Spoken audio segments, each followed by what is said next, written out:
honorables, distinguished ladies and gentlemen, most important of all, we are very happy to see each other alive in this very dangerous time of COVID-19. So I'd like to thank Almighty Allah, Almighty God, because the human security, stability in Africa is a real issue. As I speak here, what's happening in my country and the rest of Africa reminds me how significant this topic is. So, Policy Center for the New South, or the Atlantic Dialogues, have very rightly prepared an event titled Stability Challenge in Africa, Rethinking Efforts. And that's the topic. And we have this session description given, I'm sure, to all of you. You might have seen it already, which outlines how significant it really is to discuss this issue in Africa today. And there are 4 questions framed for the distinguished participants to heed to pay attention to. So the first one is, what are the issues at stake behind Africa's stability? 2, why previous policies have failed to resolve stability challenge in Africa? 3, what is the role of African institutions in achieving the continent's stability? 4, how can we innovate the stability mechanisms in Africa? If I may add the 5th one from myself, what positive or constructive roles can international community play in stabilizing Africa? This too could possibly add some spice into the discussions. Now, the question naturally is, who are we going to listen to? I'm sure, I tell you, after having read who our distinguished speakers are, the finest minds on earth, particularly on African perspective. I'll start with Her Excellency, Madam Benita Diop, I'll take about 3 paragraphs from her extended, absolutely impressive bio. Madam Benita Diop, since 2014, the special envoy of the chairperson of the African Union Commission on Women, Peace and Security. She is a founder and the chair of the board of Firms Africa Solidarity, or FAS, an international NGO created in 1996 that seeks to foster, strengthen, and promote the leadership role of women in conflict prevention and peace building in Africa. I couldn't agree more how important that really is. Ms. Diop has led numerous programs to enhance women's participation and leadership in peace processes. She played an instrumental role in achieving gender parity within the African Union Commission, the adoption of the protocol to the African Charter on Human and People's Rights on the Rights of Women in Africa 2003, and the Solemn Declaration on Gender Equity in Africa in 2004.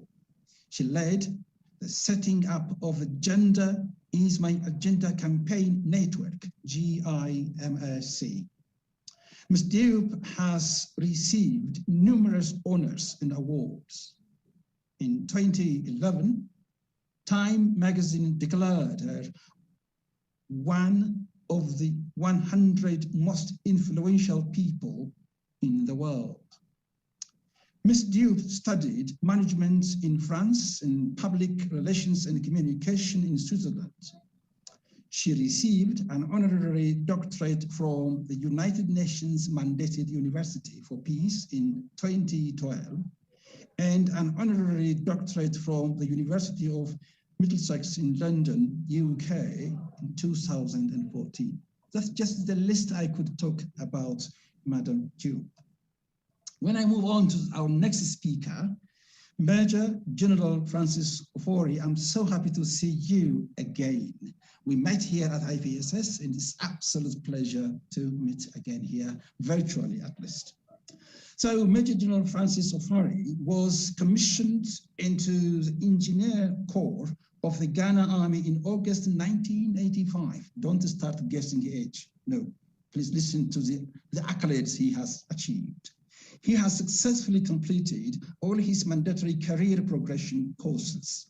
The courses include Command and Staff College Junior Division, Nigeria from January to June 1993, and Ghana Armed Forces Command and Staff College Senior Staff course from September 1998 to August 1999.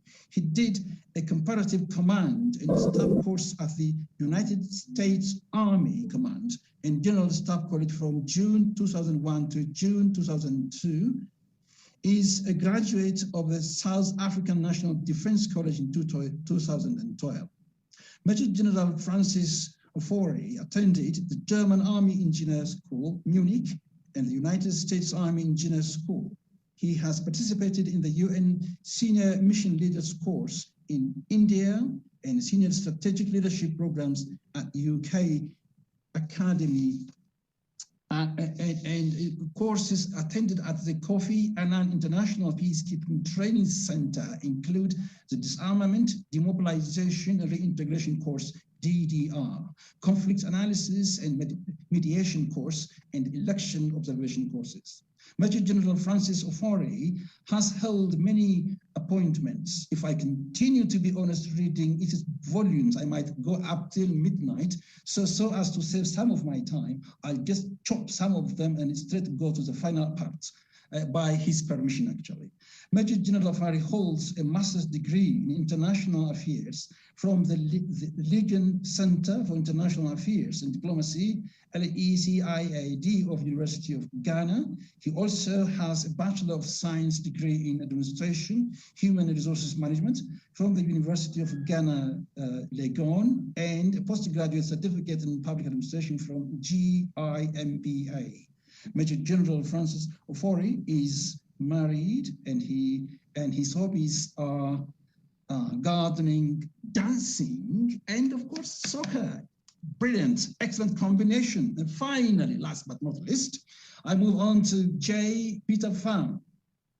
J. Peter Pham, he joined the Atlantic Council as a distinguished fellow in March 2021. After concluding public service as United States Special Envoy for the Sahel region with the personal rank of ambassador. He had previously been Atlantic Council Vice President for Research and Regional Initiatives and Director of the Council's Africa Center. From 2018 to 2020, Ambassador Pham served as the United States Special Envoy for the Great Lakes region of Africa at the US Department of State with a mandate from Secretary of State Michael Pompeo for coordinating the implementation of US policy on the cross-border security, political and economic issues in the Great Lakes region, with an emphasis on strengthening democratic institutions and civil society, as well as the safe and voluntary return of the region's refugees and internally displaced persons. In March 2020, he was appointed the first ever US Special Envoy for the Sahel, a position created to assume the lead in shaping, devising, and coordinating US strategy on cross-border security, political, economic assistance, and social issues arising in the Sahel, as well as coordinating with both international partners and US government stakeholders to help return the Sahel to stability through program to enhance security and support governance, political liberalization, social progress, and economic development. The list is very long, so I will just again, to save the time, I'll rush to the last one. Ambassador Pham is the author of more than 300 essays and reviews, and author, editor, or translator of over a dozen books, including most recently, Somalia, Fixing Africa's Most Failed State, which is 2013 edition. Brilliant. So for people who really are hungry, asking themselves, who are we listening to? Who are we going to listen to? This is what we call in communication speaker credibility. So these are the finest minds, which I told you already from the very outset. And they are going to address those 5 questions which I set forth from the very outset. Once again, what are the issues at stake behind Africa's stability? Why previous policies have failed to resolve the stability challenge in Africa? What is the role of African institutions in achieving the continent's stability? How can we innovate stability mechanisms in Africa? And finally, what positive or constructive roles can international community play in stabilizing Africa? So, as you might expect, Nat Reverend will start with Her Excellency, Madam Benita Dew, to start off. Now, you've got about 10 minutes to break the ice for us. Thank you very much, Excellency. Thank you so much, Mr. Jonas Adeto, our moderator. Thank you for giving me the floor. But first of all, let me just thank the Policy Center for the New South for the invitation, but also to say that I'm sitting here in Addis Ababa, have you mentioned, in Ethiopia right now at the African Union headquarters right now, and speaking from where I am as in my office as special envoy. So I think what you said on the question of stability challenge in Africa, I think that the issues are really complex. And I'm sure maybe at the end of our conversation, we can have some recommendation to the, as you said, to the international community. But because the issues are dynamic, every time it's changing, and we need to see how we adapt ourselves on the issues of stability and security in our continent. I think, first of all, I wanted to highlight few key issues. The deficiencies of good governance. I think we cannot ignore what we are facing right now in the continent. We have seen so many coups d'etat, Guinea, Mali, Sudan, just to name some of the few. I will start with that. But also the issue of leadership, because at the center of it, I think, is not just the issue of governance, but also the issue of failure of leadership. And I think closely connected to that, we can also talk about the deterioration of democracy, where we observe the unconstitutional extension of power through change of constitutions, and also the fact that when we manage our electoral processes, as we have seen in many countries as well, and the fact that we are always saying the winner take all. It's not just Africa; it's elsewhere, but this also exacerbates the situation there in our continent. I would also emphasize on the issue of resources. Marginalized group who control our resources, and the issue, as I mentioned, of the power sharing are some of the additionally that are exacerbated our issues of governance and security. Additionally, I think also not just the natural resources, but we have new phenomena such as climate change. I'm sure that the speakers here, especially ambassadors who have been in the Sahel region, see the impact on the population. It affected for the young people who don't have job, but I have been in the Lake Chad Basin when the lake are shrinking, and where the population are recruited by some in the armed groups, because we see that their livelihood have been really affected as well. So the inadequacy in post-conflict reconstruction, especially disarmament, and I'm sure that we will talk about that in security sector reform. So I think there are so many factors that are underlining the factor of our instability, and we need to address that. So maybe noting those challenges, we need, as you have rightly asked this, what are the perspective and what are the mechanisms that have existed, and how do we strengthen them, and what are some of the kind of solution.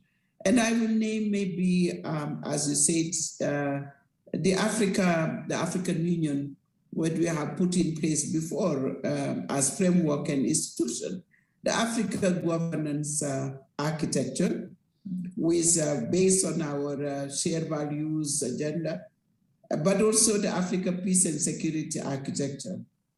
I think that those two, some of them, especially when we were, putting restriction and on coup d'etat, not to participating and having sanction, have given some of the results that we have seen. But now, I think we see that emergence of more coup that are coming, and we need to revisit. I'm sure we will talk about APSA pillars and AGA platform to see how we're going to look at them. But the main issue is we might have those policies and those programs and those institutions, but the issue is implementing them. The big issue is implementation of those, those frameworks. Sometimes we are faced with the issue of state sovereignty, the issue of non-interference on the affairs. So it's really, I think, diminished the early warning, but also the early response that need to be done, and we need to address that as well.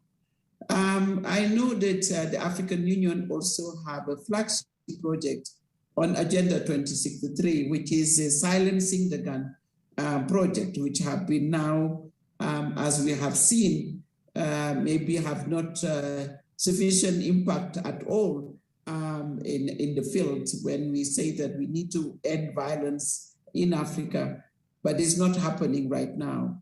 So I think it has been extended for 10 more years, and to look into a stronger impetus toward zero tolerance for escalation of conflict on the continent. So yet, I think the actors, when we have the right indicators, when we look at even the Africa peer review mechanism, etc., that are going and self-evaluation. But then what we see is that, we detect, we know the problems, but, and we try to solve it by sending missions, head of state and so on, but former head of state and others, but we are not able really to put enough pressure and sanction to make sure that we address some of those challenges that we see. So accountability, naming and shaming, and making sure that we put the right thing. And I think that is where we need to concentrate on our effort. I think I will stop there for the time being and be open to the discussion, further discussion. But as we say, we need to create, and that's your question. For me, I'm not talking about today the violation of human being, because this we need to have human right at the center, the right of the people. Either it is a human security dimension at the center of the discussion. When I talk about leadership deficiencies, those who care about their population, and to make sure that we don't see violence against women, rape has been used as a weapon of war. Those are the fundamental, the people are the humanitarian assistance, so many things that are lacking behind. So I think by mentioning accountability of our leader, we need to create an ecosystem, for me, of our shared values with the accountability, the right mechanism, but also to make sure that we came at the right time and we are able to stop the kind of violence that we are seeing in this continent. So I stop there and open to further discussion. Thank you very much. Thank you very much, Excellency. Thank you so much indeed. I can see Ambassador still complaining that he can't hear us clearly, but I hope through process he might listen, he might hear us as well. So I now come back to my our brother and friend who's been also, of course, with us from Kofi Annan Center. Now is your turn, focusing particularly on the issues at stake behind Africa's stability. Really, the major issues that you think, and you might also like to focus on the security reform aspects, just focusing because of your own area of specialization, General. Now, over to you. You can unmute yourself. Thank you very much, Dr. Adeto. It's a pleasure meeting you again, this time virtually. And I'm happy to also meet with Madam Diop, as well as Ambassador Pham. Thank you, Atlantic Dialogue, for this opportunity. I think Madam Diop has, coming from AU, has given us a bird's eye view of the security challenges or instability on the continent of Africa. Permit me to narrow down probably to West Africa, where I am located. And to say that security in West Africa, for me, is in a constant flux. And so there's a certain, sometimes they ascribe it, there's a certain ascription as an act of instability. And rightly so, because of the nature of the issues at stake. Since 2012, for instance, we have had the situation in Mali, which I guess we all understand, started all the way from Libya, which unraveled in 2011, and you have some of these rebels, military units moving to join up with the Tuareg rebels in the rebellion and then shifting down south, And so West Africa and the Sahel, my focus has had these challenges from terrorist activities, violent extremism. Rightly so, as said by Madam Diop, we have constitutional reviews to amend term limits. You also have situations of democratic reversals. Right now, like she said, we have a coup, in Mali. We have one in Guinea. Lately, we have one in Sudan. But also, I think that a lot of the time we lose sight of the one in the Chad after the death of the strong man. I think it's been said that people have said that have labeled it as a dynastic coup. Most of the time, we lose sight of the fact that it's also a transition which was not led by civilians, so to speak. And so I agree when they say that it's a dynastic coup.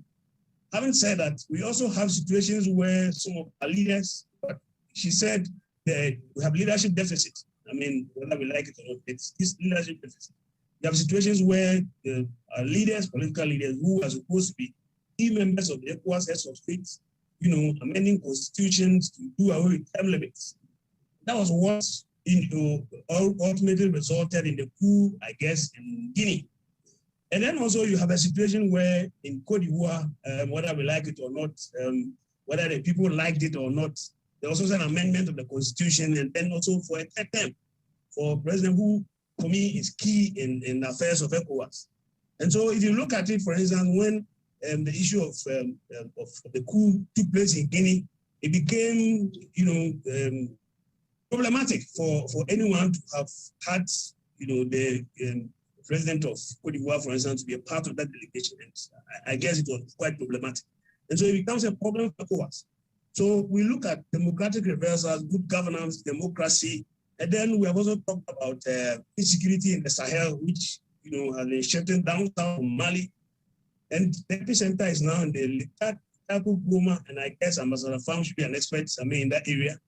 Litaku Goma, which is, crisis ridden.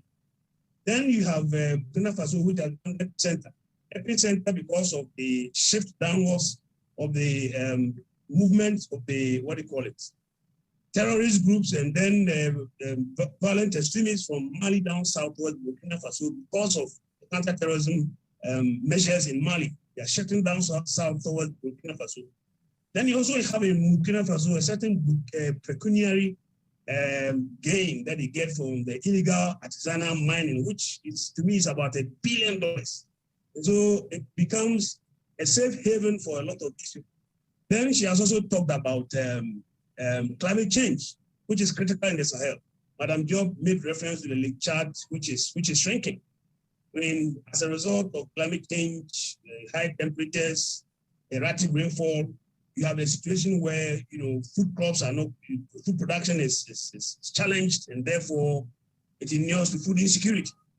But most of all, you also have a seasonal migration of, if you like, the pastoralists, who nomads as they are from centuries of time, shipping down south from where they are being impacted by the climate change down south regions where they have pasture, so they are cattle, they could have water, and all of that. And as a result, you have such conflict between the pastoralists and the farmers. And so, in my view, this conflict between the pastoralists and the sedentary farmers is going to continue, whether we like it or not, as long as climate change persists. Now, all of these things have been, I know that there have been measures that have been taken by several institutions, regional economic groupings, continental bodies, and all of that. But all of these things have been exacerbated by the COVID-19, which struck in, sometime 2020. No matter how prepared you were, COVID-19 came to exacerbate a lot of these challenges that we had. Now, for me, as a West African, it's important we also take a look at public health emergencies. And the one immediately that came immediately to mind were Ebola virus disease, which hit us in 2014, Liberia, Sierra Leone, and Guinea. And then, of course, a few numbers in Nigeria, Cote d'Ivoire, and the sixth country. I think that one major issue that came out was that we said that our public health infrastructure was inadequate. And I wonder whether we learned any lessons, which would have helped us to be prepared for COVID-19, whether we did or not, we are here. But unfortunately, we managed Ebola because it was an epidemic. It was localized in West Africa. And the rest of the international community rushed to our aid. The hub, Ghana was made a hub for response, UN response. But then this time around, COVID is a global pandemic, and everybody has been hit. The donors and the partners who could help us in West Africa are themselves challenged. And so these are issues that, for me, have compounded the security situation in West Africa. So essentially, I have looked at extreme violence and terrorism. I've looked also at democracy and good governance, whether we like it or not, democratic deficits. We are changing constitutions. There are contestations of electoral results and stuff. I think that there's not much that we would have learned, along the way. And then I have talked about climate change and then also the impact of public health agencies, looking at the Ebola virus disease, and now which was then an epidemic, localized, juxtaposed it with COVID-19, which is a rather global public health pandemic. Thank you very much. Thank you so very much. It is as comprehensive as Her Excellency Madam's. So lovely indeed. That really comes to the anatomy of the matter, the issue particularly. Now, before I just invite Ambassador J. Peter Pham, let me make sure that he hears us. Hello, Ambassador, can you hear us? Are we together? Yes. Oh, brilliant. Excellent. I'm here, Dr. Jonas.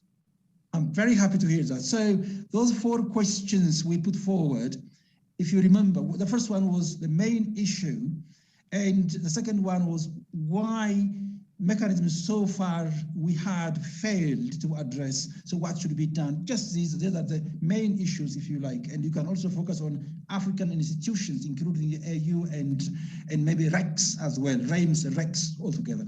Thank you. Now over to you, 5 to 10 minutes you have got. Yes, Ambassador.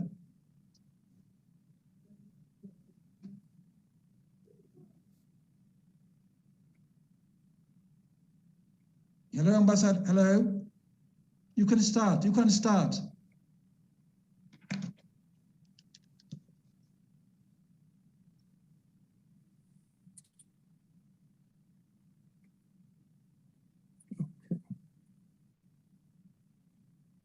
Hello? Yes, Ambassador, can you hear us? Ambassador Farm? Yes, thank you. Thank you very much for that recap, Dr. Jonas.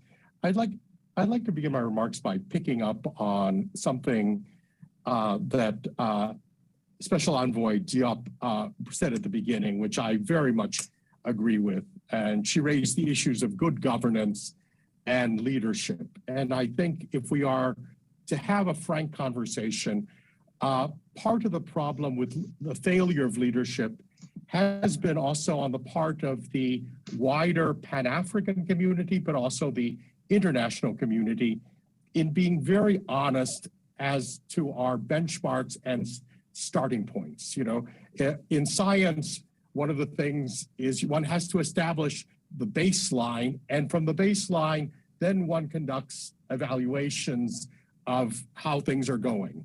And I think very often in international relations, in the social sciences, we get lazy about that first step of establishing the baseline. And therefore, we have results that occur that we look at and are surprised by when in actuality we shouldn't be. What do I mean by that? Some of the issues that, for example, the General Ofori just brought up about the militarization, the coups, the successions that are less than constitutional, all these issues are certainly contribute to instability in Africa, but they occur within a very specific context. And the context being is that sometimes in the context of unconstitutional, or at least less than best practices, let's say, of third termism, of elections, the preceding elections, which were themselves contested and in fact may not have been quite as legitimate as they were painted in our laziness or in our haste to move on with things. So all these things, this is not to justify putschism, this is not to justify military takeovers, but it's to say that these things, this crisis of the state occurs within a specific context. And we have to establish that baseline and be honest about it before we can evaluate the symptoms. Now, one of the key symptoms I've argued in the past, and certainly when I was working as the U.S. Special Envoy for the Sahel, I repeatedly brought up, was the issue of state legitimacy.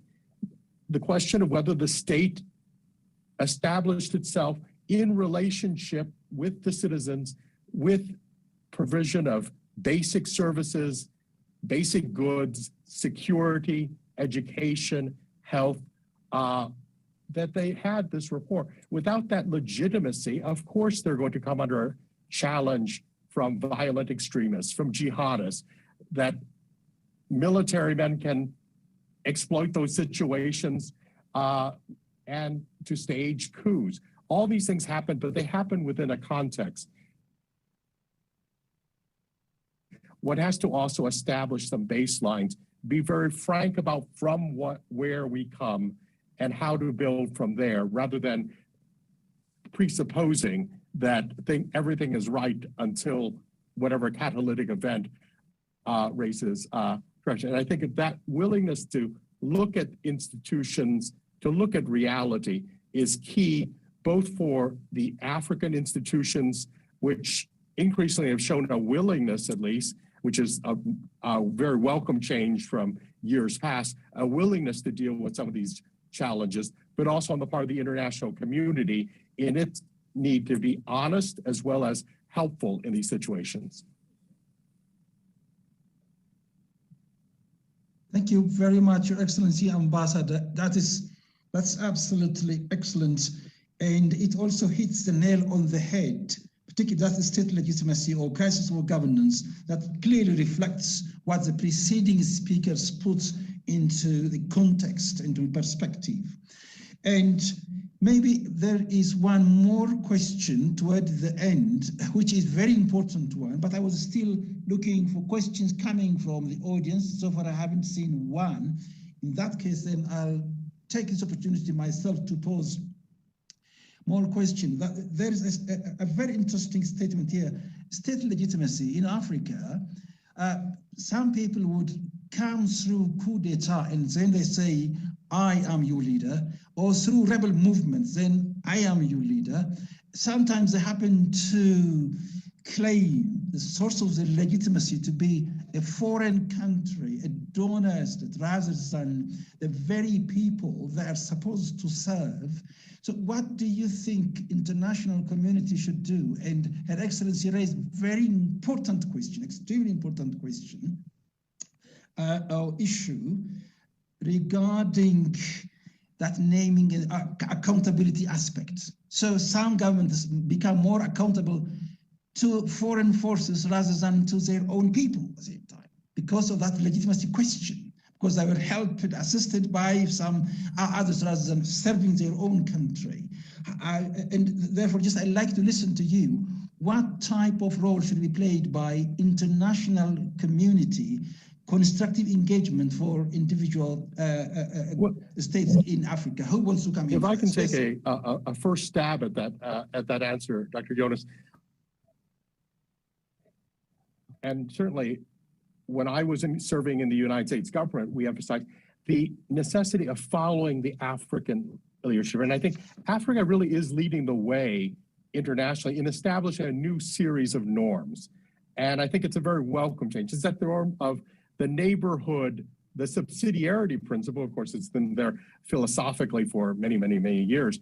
But subsidiarity, the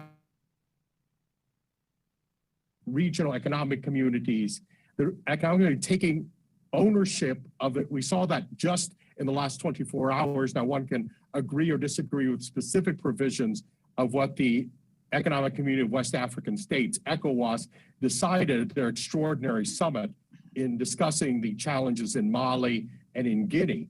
But one has to give them a great deal of credit for leading in taking decisions. I'm old enough to remember a day when in Africa, it was always absolute state sovereignty. No one interfered in the inner workings of other countries. Now we have this maturing norm where the neighbors have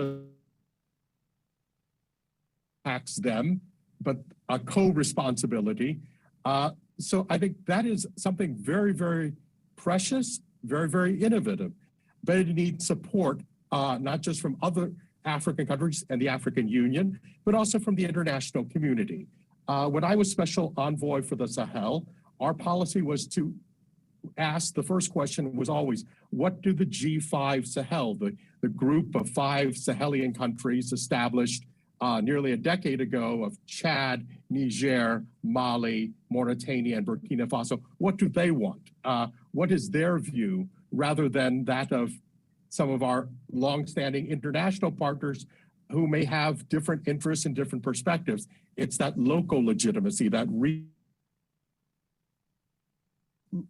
piece that has the long-term sustainability. The neighbors will always be there. The people of the country will always be there. International attention waxes and wanes if we are honest about it. And I think so that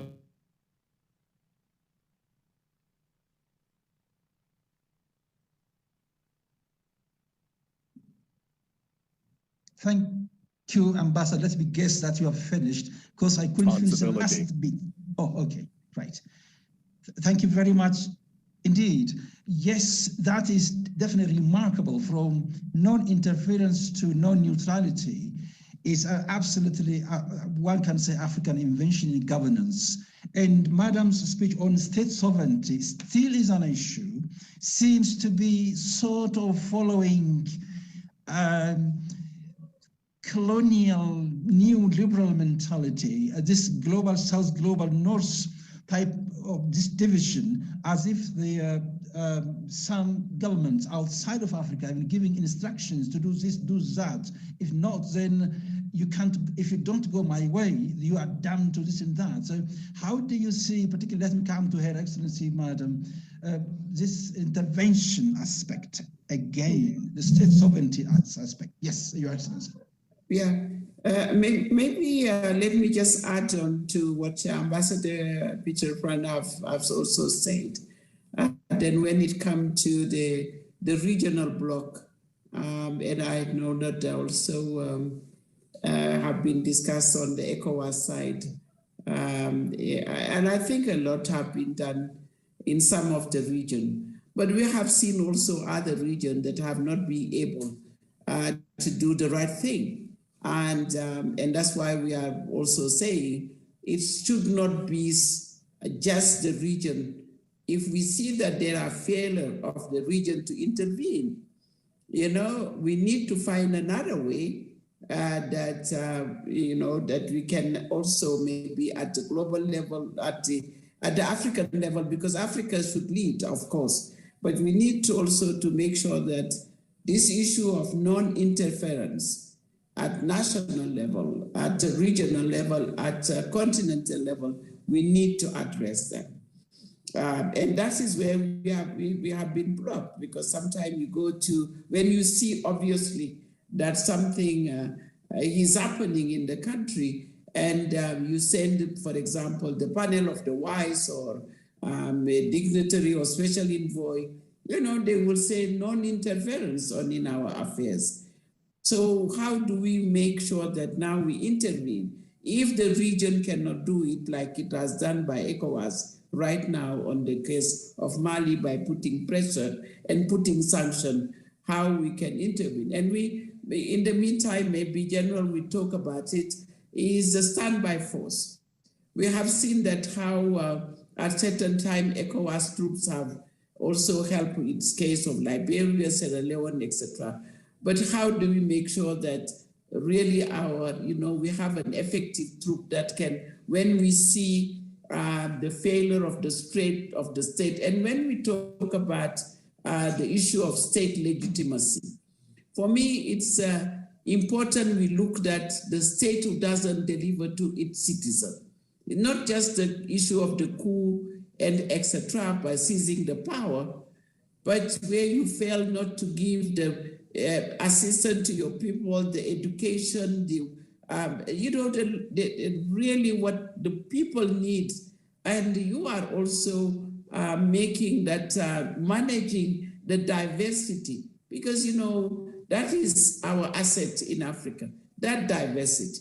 But if we are not able to manage that, we are not able to provide the resources and the capacity to the people to deliver, and at least have the compassion, that kind of leadership.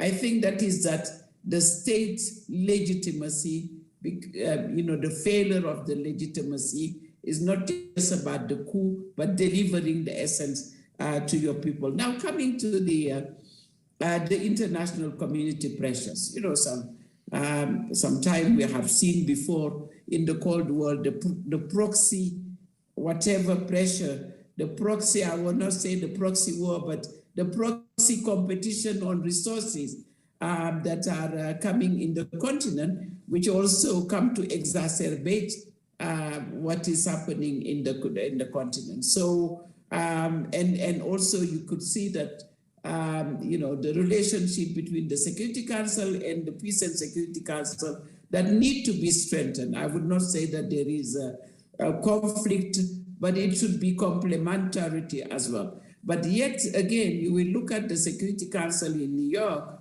but you will see that Africa, maybe we don't have the right seat that we should have vis-a-vis the international. So maybe also those revision when we are looking Africa position in the world, so Africa has a voice, and Africa has a strong voice with the sitting next to those who have the power and making sure that our voice are also being heard. So I think there is a lot, there is relationship between UN and AU more and more under different framework, development framework, peace and security framework, but how do we strengthen those framework? I think this is, as I call this ecosystem, how do we make sure that it works? How do we make sure that it's not just about putting those policies to structure the system, but how do they communicate? It's sometimes you really work on silo, and that's why we're losing efficiency and whatever, and we need to address some of those challenges. I stop there, thank you. Thank you very much, Excellency. That's absolutely, it's very, very important, very informative, insightful as well. And maybe could General add on to those points before I go to questions coming from the audience? Yes, Excellency General Fori, can you? Yes, please. Thank you very much. Thank you very much, moderator. I think that increasingly it's become clear that we have shifted from the Westphalian principle of sovereignty and come to a situation where there's a little bit of flexibility, of not sitting aloof to watch as humanitarian crisis, come into play. Madam Diop made reference to this sovereignty issue. And for me, ECOWAS, I think I want to take this opportunity to commend ECOWAS for the kind of things, the kind of decisions that sometimes they take. For instance, I want to make reference to the Gambia. If ECOWAS had stood aloof to watch the then president, to throw the card of sovereignty, we wouldn't have been in this situation. And so ECOWAS took the decision to deploy, the ECOWAS standby force made up of troops from Nigeria, Ghana, Senegal, and ultimately we had a certain transition, that was well managed, and the former president had to flee. And so sometimes this issue of sovereignty, when it doesn't inure to the benefit of the citizenry, it's important that ECOWAS steps in, because ECOWAS is supposed to be ECOWAS of the people. And increasingly, it looks like sometimes the citizenry, when you go down and they look at ECOWAS as ECOWAS of heads of states, and rather than sometimes what they prefer to say to refer to as ECOWAS of the people. So that is one point. And also, let me also make reference to the international community. You see, for instance, with the situation in Mali, you have all kinds of organizations, multilateral institutions that are getting involved. You have MINUSMA that are deployed. You have G5 Sahel. You have Operation Barkhane, now Operation Takuba. It's transition from one to Barkhane now to Takuba. And then you also have the multinational joint task force in the Lake Chad Basin. You have the EU training mission. You have EU capacity, mission. And so a plethora of all of these mechanisms, if you like, but as far as the Malians were concerned, it looks like the expectations were not managed well. The Malians felt that MINUSMA, for instance, was there to protect them. And therefore, to protect them against violent extremists, terrorists, if you like. But then MINUSMA had not succeeded, in explaining, for instance, telling them what their mandate or terms of reference or mandate was. And so each time something happened, the rebels came and hit and went away. The blame went squarely. This is what the Malian government with MINUSMA. So they had not succeeded in managing the expectations of the Malians. But also, it's important that, you see, this whole issue of legitimacy, the political leaders look for legitimacy from the international institutions because they have a certain leverage. That leverage is one, the recognition that if you are, international institution, multilateral institution out of the country recognizes you, that gives you legitimacy. But also the funding that, is always lacking. If you don't get the funds, you are not able to leverage, you are not able to influence situations locally and stuff like that. So most of the time, you want to take, legitimacy from international institutions or international, bodies outside rather than, what the citizenry will always see. But also, let me say that international institutions must, before they come in, probably make sure they understand sufficiently the local situations and conditions, and therefore focus attention on not just on the manifestations of the fragility. It's important that they don't look just at the political level, but also try to engage with local leaders to understand what happens. Sometimes there's a gap between what the political leaders who pander to legitimacy, and therefore they think that once an international institution recognizes them, that's enough. And to hell, excuse my language, to hell with what the local citizens. So it's important that we just don't stick to looking just at the political leaders, but also come down to understand what the women are saying, the youth are saying. But I'm not referred to the youth bulge in the Sahel as a result of the climate change. If you don't listen to the youth and you listen to the political leaders, I think I'll be making a sad mistake. Now, back to let me refer to that.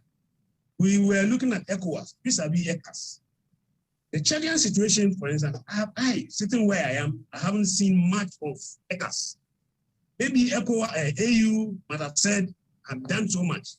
We have a situation where in ECOWAS, based on the protocol on democracy and good governance, we went in there. Whether you like it or not, they have had meetings about what should they want to see as a transition in Mali, as well as the case in Guinea.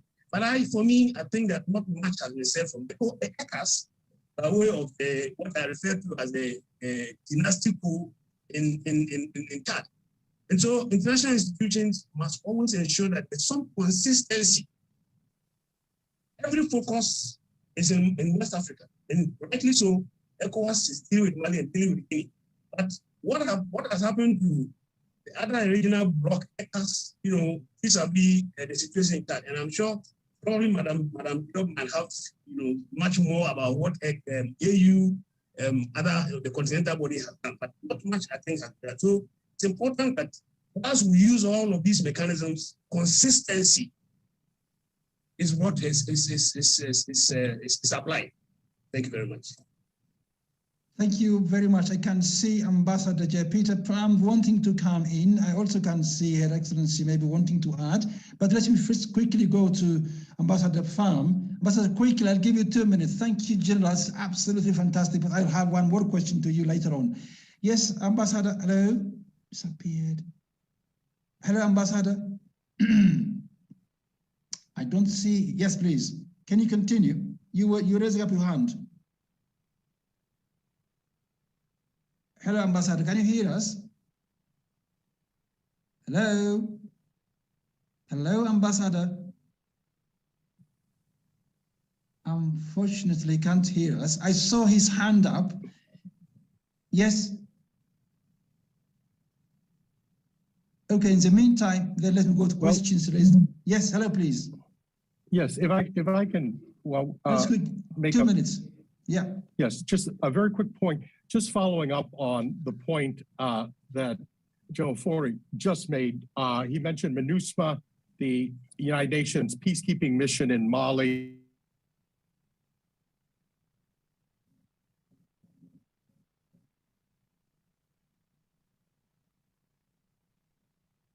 The connectivity is terrible. It's very difficult. I thought it is global south issue only. Probably he may switch off you for a while and then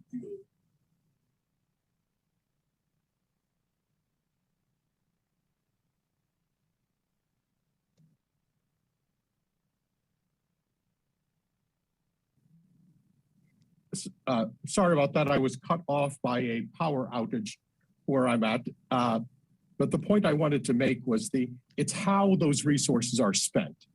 MINUSMA alone, to cite the example that the general brought up, cost the international community over $1 billion a year. Now, for $1 billion a year, I'm sure the general and other experts can come with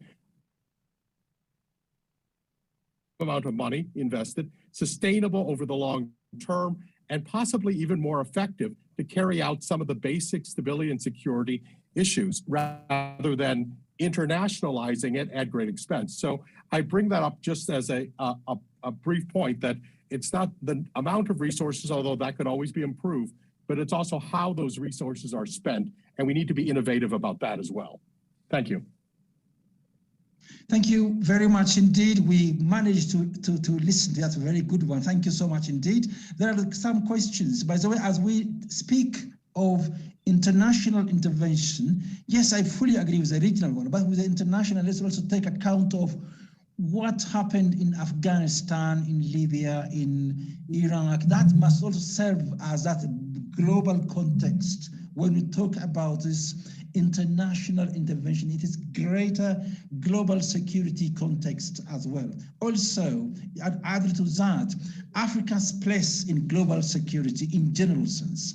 Africa doesn't have any seat in the permanent seat with P5, seriously speaking. Africa almost issued instructions rather than, honestly speaking, being in the process of making those instructions. That should also be underlined in this policy dialogue, because we are talking about the ontological stability of Africa. So most of African conflicts have their roots in outside of Africa rather than Africa itself. That must be underlined as we discuss. Now, let me move on to questions came from our audience. How can we predict military takeovers in the African countries and help prevent them, especially when we have alarming signals? Is it the region's role to intervene, or the continent, or perhaps the international community? Almost what I was just talking about, but I'm very happy to invite the distinguished panelists to come in. I don't have to keep any order. Anyone willing? May I start with Her Excellency, Madam, maybe? I can see generous first, as always. Excellency. Thank you so much. I think that's, for me, it's really, that question is essential, because we always see the indicators, the signals. We always realize, with the media, but also when we see the human rights violations that exist and all the issues that we said. And if you put that map, that baseline, and you look at it, you see obviously that something, either the people will be in the street marching, or there will be something, even though we should not legitimate coup d'etat, we should not. But we need to look at those signals and intervene, that right to intervene to protect the people. And that's what we are discussing today, that if it happened, massive violation of human rights that you have seen, and that the population, are suffering. So we need to make sure that and again they say there is a political will. And again at the AU I said Africa has when I look at the policy and the instrument, I said there is some kind of political will. The issue is the intervention, the right intervention at the time where they said it's happening, but you should go and make sure that something happens. You should not wait. You don't see those signals and nothing is done until there is a coup d'etat.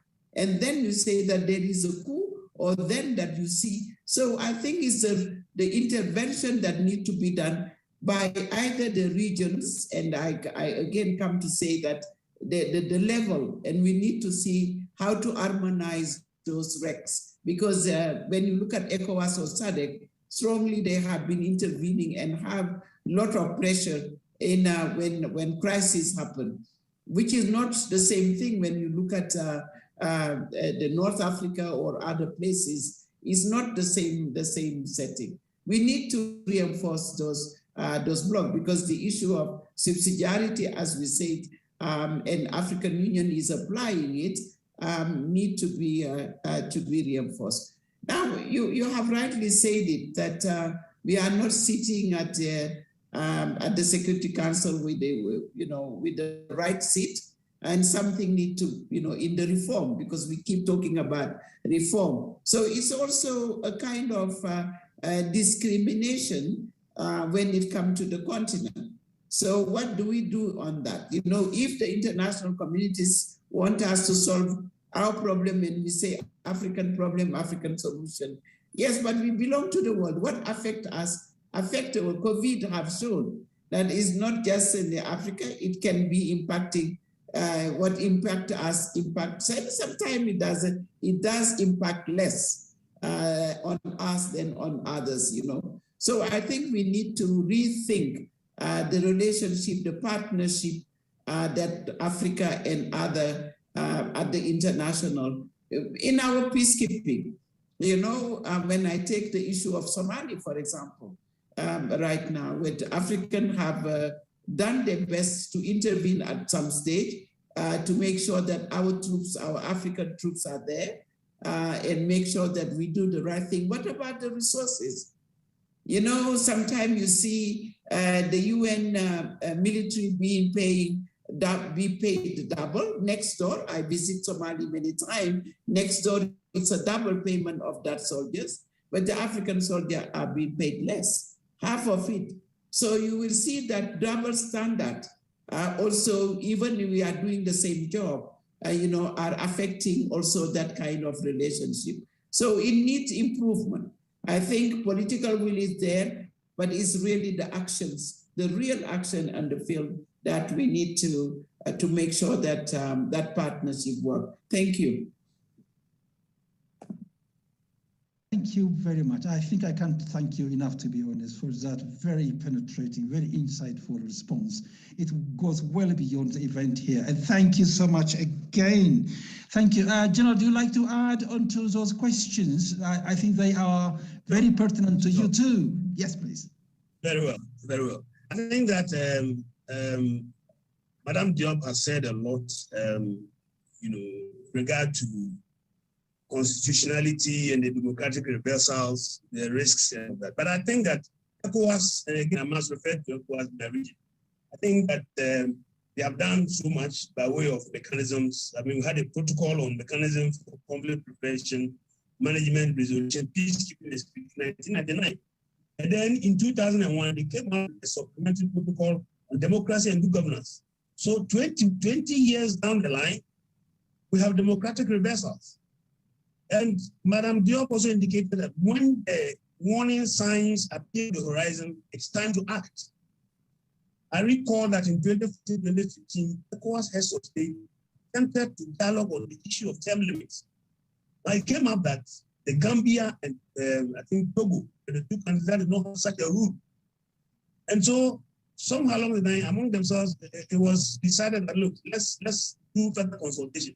And then that whole thing fizzled out. And so should you wonder when Yahya Jammeh for Gambia ultimately wouldn't leave? And so sometimes the warning signs are on the horizon, but it's important that when these things come, it's consistency in the application of these rules. Let me also add here that ECOWAS, for instance, they have their ECO1, the learning warning system. And periodically, they're supposed to be briefing and also alerting member states about things that are happening. And I'm sure in East Africa, moderator, what is happening in your country, I'm sure IGAD and others, they have also, hinted as to some of the warning signs, the indicators. So it did happen. When it happened, it's time for us to act. For instance, if you look at Guinea, when the term limit was being tampered with, and the question, I'm a soldier, I'm not asking, but question that sometimes participants and students, the conference, they ask, where were our leaders? Where were our leaders when the term limit was being tampered with? And so the warning signs come and it's time to act. Sometimes they look at the warning signs and then the response. So when you are elected, between the alert coming and then the response to whatever it is key. So our leaders should also understand that when the warning signs on the horizon, it's time to act and it should be consistency in all of this. Thank you very much. Thank you very much indeed. That definitely is yet another substance that can respond not only to that question, but also possibly in strengthening our early warning systems and response mechanisms as well. Whenever we see those signs, how prepared we should really be nationally, sub-regionally, regionally. Of course, that's a very, very crucial issue. Does Ambassador hear us? Can you hear us, Ambassador? Hello? I think you could remove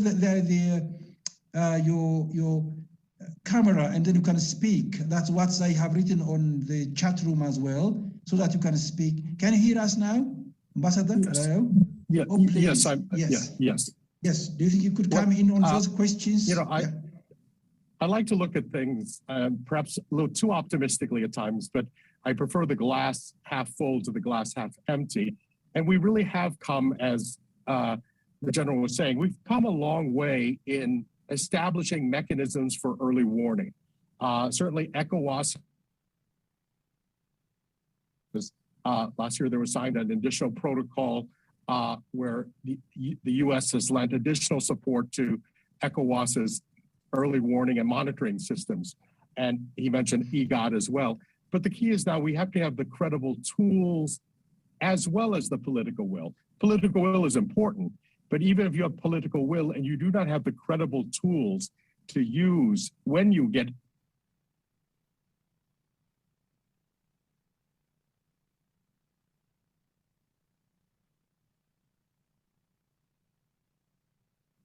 Hello, Ambassador. Hello. in the international toolkit are very primitive. They're very blunt. Sanctions, travel restrictions. They're important symbolically, but in reality, they don't often have much impact on the people you're trying to communicate against. So we have to develop smarter tools. What those are, I don't have the answer, but I think it's a question that needs greater discussion, because asset freezes on someone who has no assets is symbolic, and that's, I guess, important to a certain extent to have a symbolic gesture, but it really doesn't impact.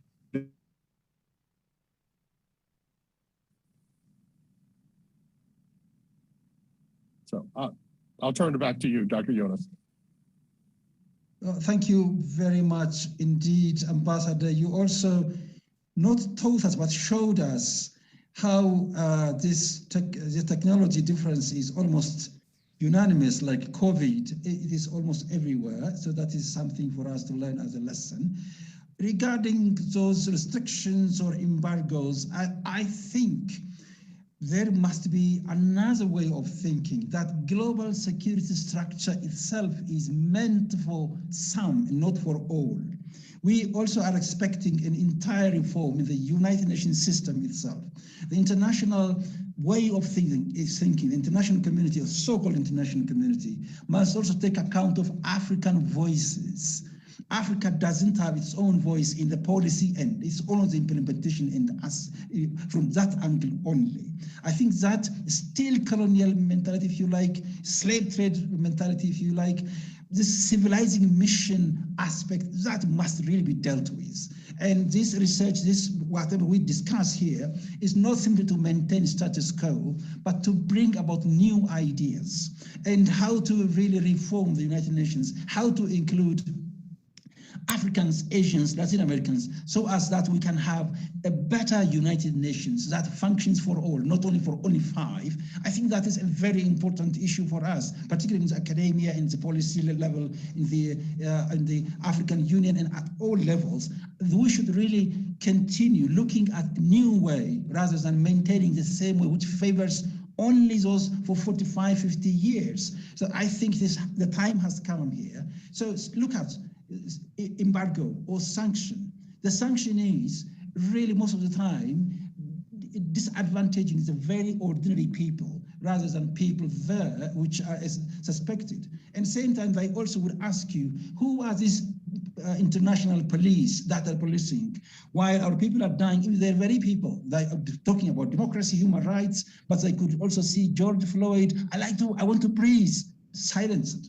So I think that hypocrisy and this cynicism must also be addressed. If we are really, frankly, honestly speaking about stability, then these ontological aspects must also be dealt with, looking for a new world order where the marginalized, the southern voices, African voices also are heard, and decolonizing the very thinking process, the education system, the security system must also be underlined. That's my comment to add into what has been said very excellently by all of you. Right, now I'm looking for more questions to come, but if there are some additional points, Your Excellency, do you feel like I saw you have some points to add, which I haven't given you sufficient time, maybe.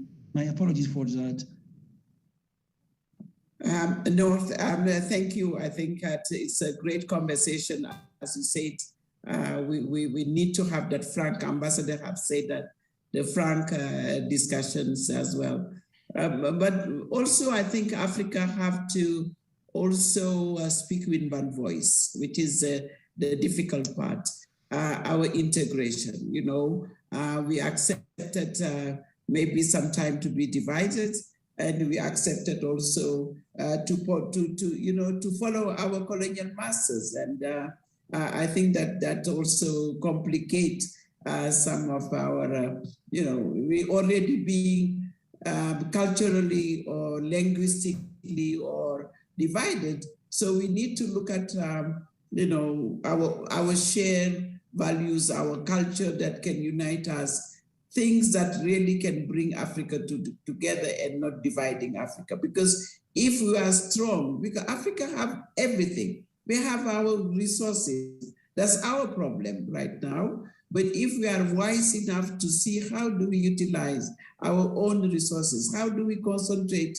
not just on the power, but concentrating on what African people, the citizen need, maybe we will be able around that to make sure that our leaders come together and make sure that we deliver to the people of Africa, and being strong enough to challenge also, as you say, the international, for us to be sitting at the right place and making our voice heard. I think, and again, when we talk about resources, we have the youth and the women. The bulk, when you see the demographic dividend that we have, Africa is a feature of the world. We have still, impacted a lot on our natural resources. We have the sun, we have the water. We have everything that, could develop. But yet we have this big issue, the elephant in the room is that kind of good governance that we started with, is the issue of this democracy, the issue of respect of human rights. I see General, when I talk about good governance, he laughs, yes. And I think those are some of the issues we need to address to make sure that we move on in this next century that are coming, because they will have bigger challenge than, or not just this, but climate, as we said, and the disease that we have seen, and to learn from that. For example, the Ebola, the COVID, and those are coming because the prediction that there will be more of that. So are we prepared for that? Or are we just going to be in war? And I think those are issues that Africa need to address, and to face the international community that we are strong enough and we are able to address our own issues, and especially the youth and the women. Today I deliberately not, talk about the power of the women, because I know the leadership of women can also be something to transform. That I'm convinced, that's my conviction. But we know also that it's a long way to go in our continent to make sure that women are on the top, and we make sure that we contribute meaningfully to the state of affairs of this continent. But glass half full as half empty, as Ambassador have said, but we prefer to say it's half full. And that's where we are, because as I said, there are political will, there are a lot of instruments that have been put in place, in the thinking, and also, but the issue is the action, the real action that are needed. Once we get there, it's step by step. But when we get there, I'm sure that we can transform, and we can get as your first the stability of Africa, because others are not stable either. You talk about Afghanistan, you talk about the state. Maybe they have strong institutions. You have seen what happened in America in the recent elections as well. But because they have strong institutions, they have been able maybe to address it. But we have seen crises in election, like you would see crisis in many other countries. So I think it's applying the what we have put in place and making them efficient, and that's where Africa needs to concentrate as well. Thank you. So very much indeed. I think that very positive, very powerful statement should be taken as lessons learned and a concluding remark as well, unless there is a very quick, a very maybe groundbreaking points General wanted to make. Otherwise, I'm going to thank you all. But quickly, let me give him 10 seconds. If there is anything that is 10 seconds, I don't see him showing any sign. He seems to have agreed with. Okay, very well. Let me just make a quick one. Well, I think that a lot has been said about these sanctions, and Ambassador Pham talked about rather targeted sanctions so that the citizenry that are meant to be protected not be the ultimate sufferers. And so it's important they look at that. Also, we should avoid, for me, in ECOWAS region as well as the Sahel, I think that in attempting to resolve conflicts, there's the primacy of the security track. And you see, the HIPPO report did comment on this issue that political solutions are the ones that are more sustainable. And therefore, we should seek to allow, once the security track is able to provide a certain environment, allow the security track to also proceed so that we're able to come out with a more sustainable solution, which are most of the time the political track. So thank you also for the opportunity. Thank you very much, General. Thank you very much indeed. And Ambassador, do you have, I'll give you 5 seconds. Well, thank you again for this opportunity, and my fellow panelists for their indulgence as well as the technical difficulties. The only thing I would say is on the security front and thinking of human security very broadly, Africa is the future, not just because of the youthful demographic that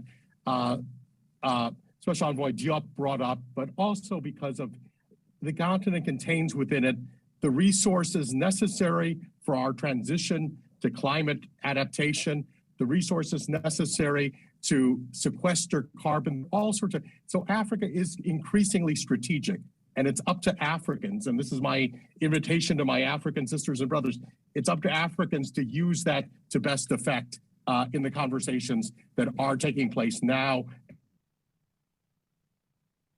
Security of our entire planet hinges on Africa. Beautiful. Absolutely. Thank you so very much. Indeed, that's very positive. Mr. Moderator, I'm very sorry, Mr. Moderator, but let me just make this comment. I'm very sorry for this great interruption. With regard to democracy and good governance, Kofi Annan International Peacekeeping Training Center, in conjunction with the Kofi Annan Foundation, is jointly hosting the Kofi Annan Peace and Security Foundation forum on the 8th and 9th of December. Let me also add that ECOWAS, we know, is considering a review of some of the protocols. So we, will create a platform to allow us to be able to dedicate ourselves to the commitment of democracy and all of that. So yes, this will be a platform to help crystallize all of these comments. And I know that one is also trying to hold a certain consultation on the same protocol on governance, democracy, and governance. So on the 8th and the 9th, it's going to be a hybrid, virtual, as well as online, as well as on-site. And so we'd like to invite everyone of you to join us as we create a platform for dialogue so that we commit ourselves to democracy in our various regions as well as the continent as well. Thank you very much. Thank you very much. For the ad, you will be paying this one in dollars or in pounds later on, or in gold.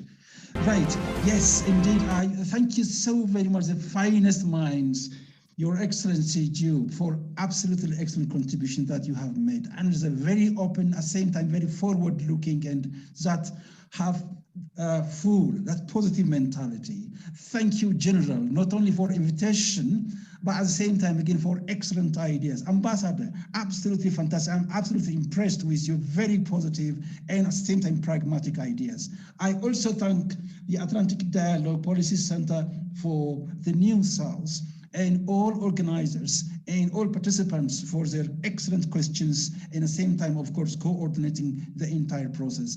Thank you so very much indeed. May God bless you wherever you are abundantly. Thank you, and hence I hand over to the committee there. Thank you very much. Thank you. God bless. Thank you.